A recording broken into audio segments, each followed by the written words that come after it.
जय हिंद साथियों। साथियों, अभी जो चाइना में एससीओ समिट हुआ है, उस समिट में भारत के विदेश नीति की जबरदस्त जीत हुई है। भारत की विदेश नीति की तटस्थता की जीत हुई है। साथियों, आप लोगों को याद होगा कि अभी एक डेढ़ महीने पहले एससीओ समिट में ही हमारे देश के रक्षा मंत्री राजनाथ सिंह जी चाइना पहुंचे हुए थे।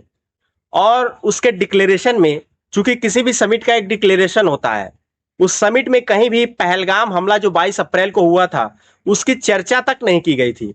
तो हमारे देश के रक्षा मंत्री राजनाथ सिंह जी वहीं पे सख्त उस डिक्लेरेशन पे सिग्नेचर करने से मना कर दिए थे और अपनी नाराजगी भी जताई थी।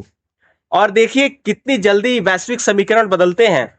उसके डेढ़ महीने बाद अब जब एससीओ समिट के राष्ट्राध्यक्षों की बैठक थी चाइना में और हमारे देश के प्रधानमंत्री नरेंद्र मोदी जी पहुंचे हुए थे, तो वहीं पाकिस्तान के शहबाज शरीफ भी थे।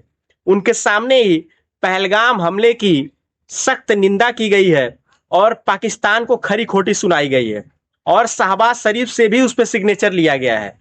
यही दोस्तों हमारी विदेश नीति की सबसे बड़ी जीत है कि जो चाइना चर्चा भी नहीं करना चाहता था, उसने न सिर्फ निंदा की बल्कि सभी 10 देशों के लोग उस डिक्लेरेशन पे सिग्नेचर किए और पहलगाम हमले की निंदा भी की।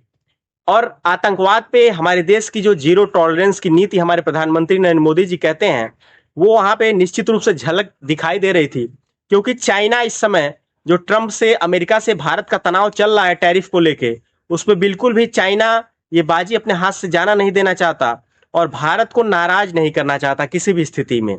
और भारत भी अपना फायदा देख रहा है, क्योंकि भारत वो देश है जो इस समय रसिया से तेल ले रहा है और फिर उसको डीजल कन्वर्ट करके यूक्रेन को बेच रहा है।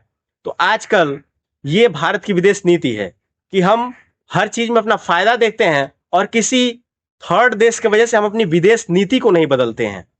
आपका क्या विचार है इस पे? आप कमेंट बॉक्स में जरूर बताइएगा।